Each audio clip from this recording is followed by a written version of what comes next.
Hello friends, welcome to my YouTube channel biology study. I am Meena Chaudhary. तो हमारा chapter चल रहा था मॉलिक्यूलर बेसिस ऑफ इनहेरिटेंस, जिसके हमने 9 पार्ट्स कंप्लीट कर लिए हैं। आज हमारा जो पार्ट है उसमें हम पढ़ने वाले हैं the machinery and the enzymes. तो इससे पहले हमने जो क्या पढ़ा था डीएनए रेप्लिकेशन के बारे में, तो उसी को हम इसमें क्या करने वाले हैं, डिटेल में पढ़ने वाले हैं, ठीक है।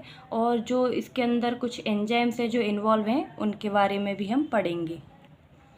तो रेप्लिकेशन क्या होता है, हमने देखा था कि रेप्लिकेशन होता है डीएनए से डीएनए बनाना, यानी कि डुप्लीकेशन, ठीक है। तो उसमें जो एंजाइम यूज़ हो रही है वो कौन सी है, डीएनए डिपेंडेंट डीएनए पॉलीमरेज।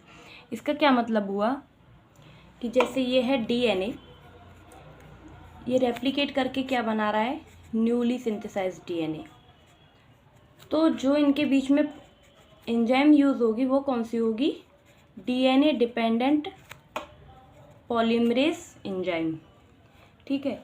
यानी कि ये जो डीएनए है वो क्या कर रहा है, वो बन रहा है डीएनए पॉलीमरेज के द्वारा। तो जो डीएनए पॉलीमरेज है ना, वो न्यू डीएनए बनाने के लिए क्या है, जो पुराना डीएनए उसके ऊपर डिपेंड है, इसीलिए इसका नाम क्या है, डीएनए डिपेंडेंट डीएनए पॉलीमरेज, क्योंकि इसमें यूज़ हो रही है डीएनए पॉलीमरेज जो कि किस पे डिपेंड है, पुराने डीएनए पे न्यू डीएनए बनाने के लिए, ठीक है। तो अब रीड कर लेते हैं।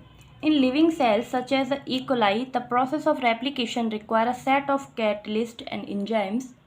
तो जो लिविंग सेल है, या जैसे कि हमने ई कोलाई के बारे में पढ़ा था हमने, तो ई कोलाई में जो प्रोसेस हो रही है रेप्लिकेशन की, उसके लिए क्या ज़रूरी है, एंजाइम्स, ठीक है, कैटलिस्ट।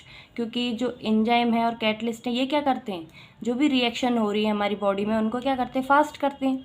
वरना अगर ये एंजाइम्स एंड कैटलिस्ट ना हो तो जो बॉडी की रिएक्शंस हैं उनको होने में बहुत टाइम लगता है। लेकिन ये एंजाइम्स क्या करती हैं, बॉडी की जो रिएक्शन है उनको क्या कर देती हैं, फास्ट कर देती हैं, ठीक है। The main enzyme refer to as a DNA dependent DNA polymerase. तो जो मेन एंजाइम है रेप्लिकेशन में जो काम आ रही है वो कौन सी है, डीएनए डिपेंडेंट डीएनए पॉलीमरेज, ठीक है। Since it use as a DNA template to catalyse the polymerisation of deoxynucleotides. तो जो ये डीएनए पॉलीमरेज एंजाइम है या ये क्या करती है, डीएनए टेम्पलेट को यूज़ करती है, किसी लिए, ताकि वो जो पॉलीमराइजेशन है डीऑक्सी न्यूक्लियोटाइड्स का उसको कैटलाइज कर पाए। तो डीएनए टेम्पलेट क्या होता है, जैसे कि ये था एक डीएनए, ठीक है। अब यहाँ क्या किया, हेलिकेज एंजाइम ने एक्ट किया, जिसकी वजह से जो हेलिकेज एंजाइम है उनको क्या बोलते हैं हम, अनवाइंडिंग, क्योंकि ये क्या कर देती हैं, डीएनए के स्ट्रैंड्स को अनवाइंड कर देती है, अलग अलग कर देंगी, ठीक है, जिससे बॉन्ड टूट जाएंगे और ये स्ट्रैंड क्या हो जाएंगे, सेपरेट हो जाएंगे। तो जब ये जो स्ट्रैंड होंगे जो सेपरेट हो जाएंगे, ये करते हैं टेम्पलेट की तरह वर्क, ठीक है, क्योंकि इन्हीं के ऊपर क्या होगा, जो न्यूली सिंथेसाइज्ड डीएनए स्ट्रैंड है वो बनेगा, ठीक है। तो ये जो डीएनए है ना, जो पेरेंट का था एक स्ट्रैंड, ये क्या कैसे वर्क करता है, डीएनए टेम्पलेट की तरह। तो इन्हीं पर क्या करती है, जो डीएनए पॉलीमरेज एंजाइम है वो एक्ट करेगी, ताकि जो डीऑक्सी न्यूक्लियोटाइड्स हैं, यानी कि जो न्यूक्लियोटाइड्स हैं उनके क्या हो सके, पॉलीमराइजेशन हो सके और क्या बने, न्यू डीएनए बन जाए, ठीक है। These enzymes are highly efficient enzymes as they have to catalyze polymerization of a large number of nucleotides in a very short time. तो जो ये enzymes हैं ये क्या है, हाईली एफिशिएंट हैं, यानी कि ये क्या करती हैं, जो enzymes हैं ये जो पॉलीमराइजेशन है उसको क्या कर देती हैं, फास्ट कर देती हैं, ताकि जो लार्ज नंबर ऑफ़ न्यूक्लियोटाइड्स हैं वो बहुत ही जो शॉर्ट टाइम है, शॉर्ट पीरियड ऑफ टाइम है, उसमें क्या करते हैं, एक दूसरे से अटैच हो जाते हैं और चेन बना लेते हैं, जिसकी वजह से क्या होता है, पॉलीमराइजेशन, यानी कि न्यूक्लियोटाइड्स क्या करेंगे, आपस में जुड़ जाते हैं बहुत कम टाइम में, और ये क्या करेंगे, पॉलीमराइजेशन कर लेंगे और जो न्यू डीएनए है वो बना लेते हैं। तो इसीलिए जो ये एंजाइम है ये क्या करती है, हाईली एफिशिएंट एंजाइम है, और ये बहुत जल्दी क्या करेगी, जो न्यू डीएनए है उनको बना लेगी। E. coli that has only 4.6 into 10 the power 6 base pair, compare it with a human whose diploid content is 6.6 into 10 the power 9 base pair। तो जो E. coli बैक्टीरिया है उसमें क्या होता है कि जो बेस पेयर हैं वो क्या होते हैं, हैप्लॉइड होते हैं, कितने हैं, 4.6 इंटू 10 द पावर 6। वहीं जो ह्यूमंस हैं उनका जो बेस पेयर हैं वो क्या उससे होते हैं, डिप्लॉयड, कितने हैं, 6.6 इंटू 10 की पावर 9 बेस पेयर। तो जो ये इकोलाई है ये क्या करते हैं, complete the process of replication with in 18 minutes, क्योंकि इनके जो बेस पेयर हैं वो हैप्लॉइड हैं और ये अपनी रेप्लिकेशन प्रोसेस को कंप्लीट कर लेते हैं सिर्फ 18 मिनट्स में। That means the average rate of polymerisation has to be approximately 2000 base pair per second.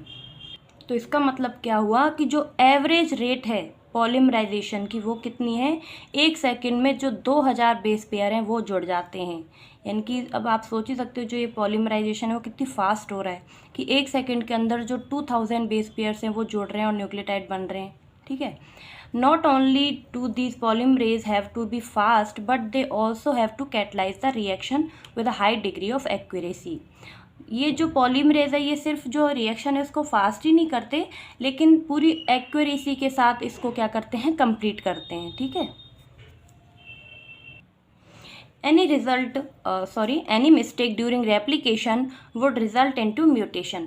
अगर कोई भी जो रेप्लिकेशन के दौरान मिस्टेक हो जाती है, कोई भी एरर आ जाता है ना इनमें, तो क्या करते हैं वो लीड करते हैं किसको, म्यूटेशन को। यानी कि जो स्मॉल चेंजेस हो जाता है, जैसे डीएनए से कोई न्यू डीएनए बन रहा है तो अगर उसके जो स्ट्रैंड हैं उनमें क्या हो जाता है, जो बेस पेयर्स हैं या फिर किसी में भी कोई भी एरर आ गया और कोई भी उनमें क्या हो गया, चेंज हुआ, मिस्टेक हुई, तो वो क्या करेंगे, आगे म्यूटेशन कॉज करेंगे। यानी कि वो डीएनए थोड़ा, जो पुराना डीएनए था उससे थोड़ा चेंज बनेगा, यानी कि थोड़ा अलग बनेगा। ठीक है, furthermore energetically replication is a very expensive process. लेकिन जो रेप्लिकेशन प्रोसेस है इसमें क्या होता है, जो एनर्जी है वो क्या होती है, हाई अमाउंट में चाहिए होती है। तो इसीलिए अब आगे देखते हैं, जो डीऑक्सीराइबोन्यूक्लियोसाइड ट्राइफॉस्फेट है वो क्या करता है, डुअल पर्पस करता है। इसी में दो, जैसे तो ये है स्ट्रक्चर किसका, डीऑक्सीराइबोन्यूक्लियोटाइड ट्राइफॉस्फेट का। इसमें क्या है, ये डुअल फंक्शन कर रहा है, एक सबस्ट्रेट की तरह भी वर्क कर रहा है और ये क्या कर रहा है, एनर्जी भी प्रोवाइड कर रहा है पॉलीमराइजेशन रिएक्शन के लिए। तो ये क्या है, ये एक न्यूक्लियोटाइड है जिसमें ये क्या है, इधर बेस है, इधर एच है, ये सेकंड पोजीशन पे एच प्रेजेंट है, HOH, फिफ्थ पोजीशन पे CH2। यहाँ पे क्या प्रेजेंट है, इसमें फॉस्फेट ग्रुप। फॉस्फेट ग्रुप जो है वो दूसरे फॉस्फेट ग्रुप से अटैच है, फिर तीसरा, यानी कि इसमें टोटल कितने हैं, 3 फॉस्फेट ग्रुप प्रेजेंट हैं। ठीक है, इसीलिए इसको बोला है डीऑक्सी न्यूक्लियो ट्राइफॉस्फेट, क्योंकि इसमें जो 3 फॉस्फेट ग्रुप हैं वो क्या हैं, प्रेजेंट होते हैं। ठीक है, तो अब क्या हुआ, जो ये टर्मिनल 2 फॉस्फेट ग्रुप है ना, ये तो वर्क करते हैं किसकी तरह, जो पॉलीमराइजेशन प्रोसेस है उसको क्या करेंगे, एनर्जी प्रोवाइड करेंगे। ठीक है, और जो ये बेस पेयर, शुगर मॉलिक्यूल और जो ये फॉस्फेट ग्रुप है ये मिलके क्या बना रहे हैं, एक न्यूक्लियोटाइड बना रहे हैं। ठीक है, अब क्या करेंगे, ये न्यूक्लियोटाइड क्या करेंगे, आगे पॉलीमराइजेशन करेंगे, यानी कि एक न्यूक्लियोटाइड से दूसरा न्यूक्लियोटाइड बनाएंगे, फिर दूसरे से तीसरा, ऐसे करके क्या करेंगे, चेन बना लेंगे पॉलीन्यूक्लियोटाइड्स की। फिर क्या होगा, जो न्यूली सिंथेसाइज स्ट्रैंड बन जाएगा ना, तो वो जो है किसकी तरह वर्क करेगा, डीऑक्सीराइबोन्यूक्लियोटाइड सबस्ट्रेट की तरह। ठीक है, जिस पर जो एंजाइम है ना, ये डीएनए पॉलीमरेज, ये एक्ट करेगी।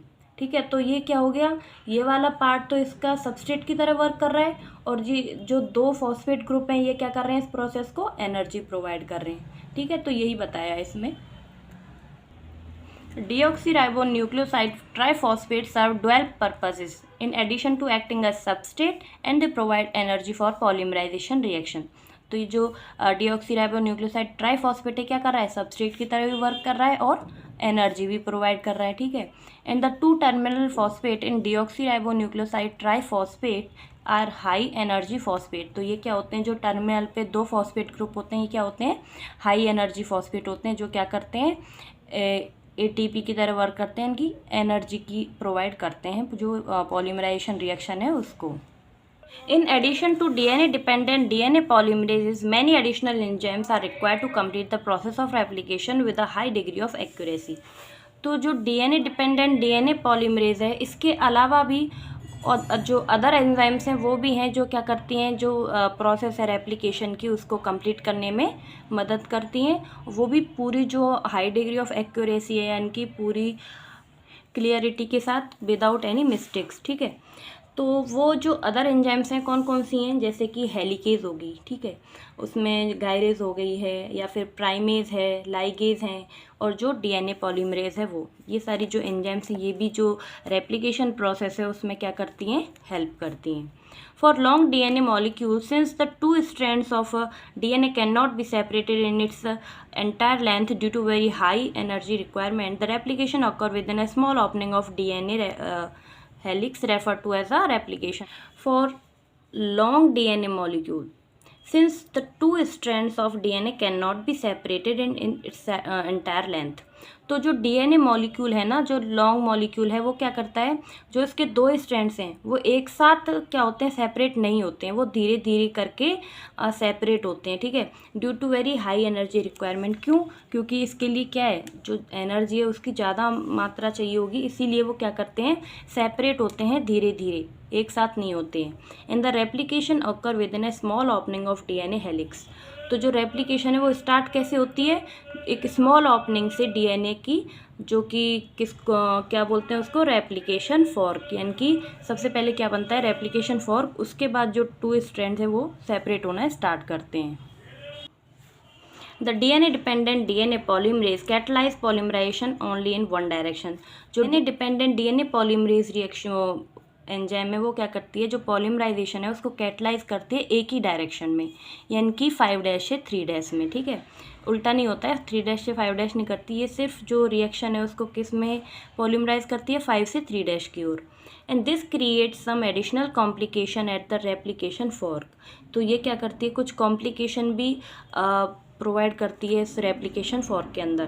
Consequently on one strand the template with polarity 3-5 the replication is continuous, and while on other template the polarity 5-3 it is discontinuous, and the discontinuously synthesized fragment are later joined in the enzyme by DNA ligase. तो इसको एक बार समझ लेते हैं आप पूरा paragraph को. तो ये है फिगर 6.8 जिसमें रेप्लिकेशन फॉर्क का डायग्राम दे रखा है.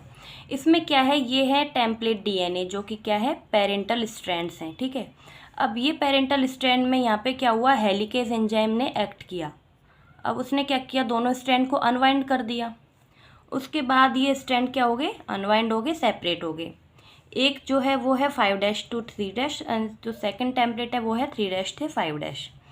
तो अब क्या हुआ, जो 5' से 3' जो बनता है, जो न्यूली सिंथेसाइज स्ट्रैंड है, वो क्या करेगा, जैसे जो डीएनए पॉलीमरेज है ना, डीएनए डिपेंडेंट डीएनए पॉलीमरेज, वो क्या करती है, हमेशा जो पॉलीमराइजेशन होती है वो 5' से 3' की ओर करती है, ठीक है. तो जो ये स्ट्रैंड है ये 3' है, तो यहाँ पे कौन सा हो जाएगा, 5', क्योंकि इसका अपोजिट होगा. तो 5' से 3' की ओर जो पॉलीमराइजेशन स्टार्ट की, न्यू स्ट्रैंड बनाया, ठीक है, ये क्या होगा, कंटिन्यूस, क्योंकि पॉलीमराइजेशन कैसे हो रही है, 5 से 3 की ओर, तो ये कंटिन्यूसली हो जाएगा. लेकिन जो अदर टेम्पलेट है उसके ऊपर जो रेप्लिकेशन हो रही है स्टार्ट, तो जो न्यूली सिंथेसाइज स्ट्रैंड बन रहा है वो कैसे बन रहा है, 5' से 3' की ओर. तो ये जो है वो बनेगा फ्रैगमेंट्स में, क्योंकि ये मैं अभी आपको आगे समझाऊंगी. तो ये फ्रैगमेंट्स में बनेगा, तो इन फ्रैगमेंट्स को बोलते हैं ओकाजाकी फ्रैगमेंट्स, ठीक है. तो और ये क्या है, डिसकंटिन्यूअस सिंथेसिस, एंड ये है कंटिन्यूअस सिंथेसिस. तो जो ये ओकाजाकी फ्रैगमेंट्स है ना, ये बाद में क्या होगा, डीएनए लाइगेज के द्वारा जुड़ जाएंगी, ठीक है. The DNA polymerases on their own can not initiate the process of replication. तो जो डीएनए पॉलीमरेज है ना, वो इस जो रेप्लिकेशन प्रोसेस है इसको स्टार्ट नहीं कर सकती है. उसके लिए क्या होता है, उसके लिए होती है प्राइमेज एंजाइम. वो क्या करती है, प्राइमर बनाती है, और फिर जो प्राइमर है उसके ऊपर जो डीएनए पॉलीमरेज है वो एक्ट करती है. उसके बाद ही क्या होती है, रेप्लिकेशन प्रोसेस स्टार्ट होती है, ठीक है. Also the replication does not initiate randomly at any place on DNA. और जो रेप्लिकेशन है ना वो इनिशिएट रैंडमली नहीं होती, ठीक है, यानी कि ऐसे ही कहीं भी नहीं ये स्टार्ट हो जाती है. इसकी एक प्लेस होती है, एक ओरिजिन होता है, ओके.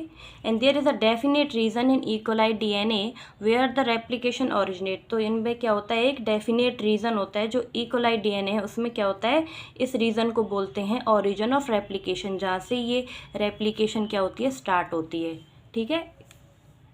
और क्या बोलते हैं ओरिजिन ऑफ रेप्लिकेशन को, ORI. तो अब मैं इसको आपको जो डायग्राम मैंने बनाया उससे समझा देती हूँ। ये क्या है, पेरेंटल डीएनए है, 5' से 3' एंड 5' to 3', ठीक है। ये दोनों स्ट्रैंड हैं पेरेंट के। ये मैंने डीएनए स्ट्रेट ले लिया है, आप चाहे तो ऐसा भी ले सकते हो, पूरा जो स्पाइरल है वो भी। तो लेकिन ये इजीली इसी में होगा, इसलिए मैं समझा देती हूँ। अब क्या हुआ, जो पेरेंटल स्ट्रैंड है इसमें क्या बना, फॉर्क बना। किसकी वजह से, जो हेलिकेज एंजाइम थी उसने क्या किया, इन स्ट्रैंड को अनवाइंड कर दिया। तो इसकी वजह से ये थोड़ा सा क्या बना है इसमें, फॉर्क, ठीक है। ये सेपरेट हो गए स्ट्रैंड। तो जब ये सेपरेट हुए हैं तो यहाँ पे जो न्यूली सिंथेसाइज स्ट्रैंड है, यानी कि जो प्राइमर है यहाँ पे, वो अटैच हो जाएगा कहाँ पे, 5' पर। तो 5' पर प्राइमर अटैच होगा तभी तो जो प्रोसेस है वो स्टार्ट होगी ना, तभी जो डीएनए पॉलीमरेज है वो एक्ट करेगी और एप्लीकेशन स्टार्ट होगी। तो अब जो इसके कॉम्प्लीमेंट्री जो ये टेम्पलेट स्ट्रैंड बन रहा है न्यूली सिंथेसाइज्ड, वो इसके अपोजिट बनेगा, यानी कि ये 3' से 5' है और तो 5' to 3' बनेगा, ठीक है। तो ये तो जो 5' से 3' बन रहा है ये तो कंटिन्यूस हो जाएगा, और ये जो इसके अपोजिट बन रहा है, जो ये टेम्पलेट है जो कि क्या है 3 से 5' है, तो इसके अपोजिट बनेगा ये 3' to 5'। तो ये जो 5' है ये तो अंदर की साइड है ना, फॉर्क की साइड पे, तो ये कैसा होगा, डिसकंटिन्यूस। ये आगे बताती हूँ। अब जैसे इसमें क्या हुआ, क्योंकि ये एक साथ नहीं होती ना अनवाइंडिंग, धीरे धीरे होती है, तो अब इतना खुला था ये स्ट्रैंड, अब यहाँ पे ज़्यादा खुल गया। अब ये ज़्यादा खुला तो इसकी वजह से जो यहाँ पे प्राइमर अटैच था ना, पहले यहाँ पे था ये, तो इसकी वजह से ये एक फ्रेगमेंट बनी थी, ठीक है। अब ये और ज़्यादा अनवाइंड हो गया, ज़्यादा स्ट्रैंड खुल गया, तो ये प्राइमर फिर दोबारा अटैच होगा ना, तो ये फिर इधर की साइड अटैच होगा और दोबारा ये 5' से 3' की ओर फिर एक फ्रेगमेंट बना लेगा। और ये तो कंटिन्यूस चलेगा क्योंकि 5 से 3' क्योंकि अंदर की साइड खुल रहा है ना, ये तो कंटिन्यूस हो रहा है। लेकिन ये अंदर खुल रहा है तो ये तो यहीं पे अटैच थे प्राइमर्स, तो ये प्राइमर जब यहाँ पे अटैच था तो आगे तो एक खुल जाएगा, तो ये प्रोसेस तो पहले ही ख़त्म हो चुकी है यहाँ से। और फिर ये आगे खुलेगा, दोबारा प्राइमर इस पर जुड़ेगा और फिर ये प्रोसेस 5 से 3' की ओर चलेगी। उसी तरह फिर ये टेम्पलेट स्ट्रैंड फिर दोबारा और जो है खुल गई। अब क्या हुआ, जो यहाँ पे हमने ये 2 फ्रेगमेंट बना लिए थे, जो 5' से 3' बन रहे थे, अब प्राइमर कहाँ पे अटैच होगा, अंदर की साइड, यहाँ पे। अब यहाँ से 5' से 3' दोबारा क्या बनाएगा, फिर फ्रेगमेंट बनाएगा। अब क्या होगा, ये तो कंटिन्यूसली चल रहा है, ये होगा डिसकंटिन्यूस। तो इसी को हम लोग जो कंटिन्यू जा रहा है इसको तो बोलेंगे लीडिंग स्ट्रैंड, ठीक है। और ये हो गया डिसकंटिन्यूस स्ट्रैंड। अब ये आगे जब ये ओकाजाकी फ्रेगमेंट्स बने हैं, ये क्या करेंगे, आगे जो डीएनए लाइगेज एंजाइम है ना उससे जुड़ते चले जाएंगे, ठीक है। तो ये फ्रेगमेंट्स क्या होंगे, आगे जुड़ जाएंगे। उसी तरह जब ये पूरा जो डीएनए का टेम्पलेट है पूरा जब खुल जाएगा तो ये 2 क्या बन जाएंगे, अलग से स्ट्रैंड बन जाएंगे। जैसे ये टेम्पलेट स्ट्रैंड था, ये पेरेंट का था, जो न्यू बना वो ये बन गया, और यहाँ पे दूसरे स्ट्रैंड पे ये न्यू टेम्पलेट ये बन गया। तो फिर ये क्या बन गए, 1 से 2 डीएनए बन गई, ठीक है। It is because of the requirement of the origin of the replication that a piece of DNA, if needed to be propagated during recombinant DNA procedure, require a vector. This vector provide the origin of the replication.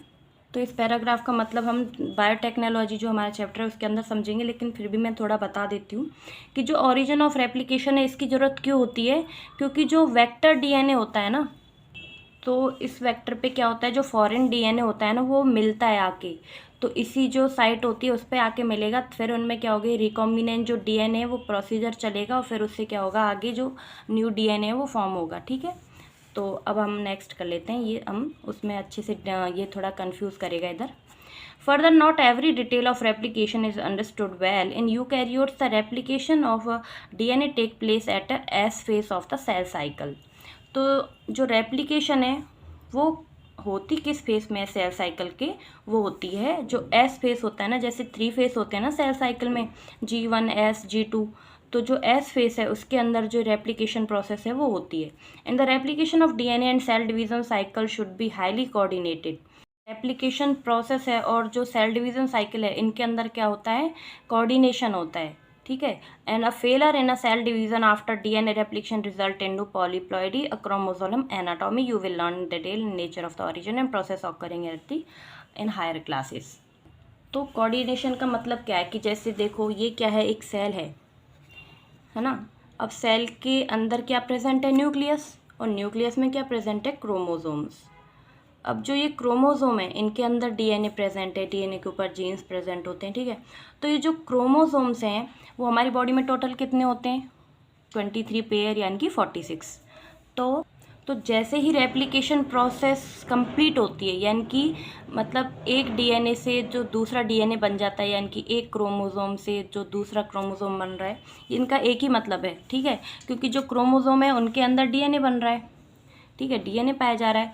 तो अगर DNA की copy होंगी तो इसका मतलब chromosome की भी copy होगी, ठीक है। तो अगर 2 क्रोमोसोम बन जाते हैं, अब फिर क्या होती है? सेल डिवीज़न होती है। तो ये क्या करेंगे? जब कॉपी हो जाएगी, इनकी रेप्लिकेशन हो जाएगी, तो ये सेल क्या करेगी? डिवाइड करेगी, और ये क्रोमोसोम क्या हो जाएंगे?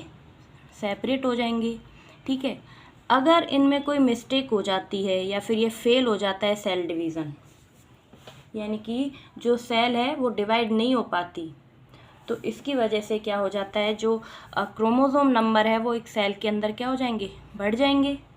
तो इसी को बोलते हैं पॉलीप्लॉइडी, यानी कि जो क्रोमोसोम नंबर है वो बढ़ जाते हैं, ठीक है।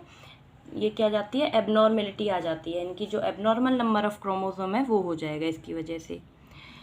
तो इसीलिए जो ये दोनों प्रोसेस हैं ये कोऑर्डिनेशन में होनी चाहिए, यानी कि जो रेप्लिकेशन ऑफ डीएनए उसके होते ही जो सेल डिवीज़न है वो हो जाती है। अगर ये फेल हो जाता है तो फिर जो क्रोमोसोम नंबर है उनमें क्या हो जाता है? डिफेक्ट, ठीक है।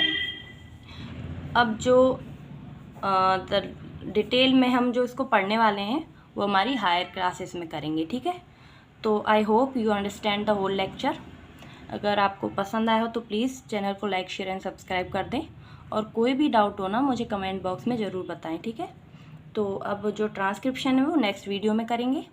तो मिलते हैं नेक्स्ट वीडियो में, तब तक के लिए bye bye, take care, thank you.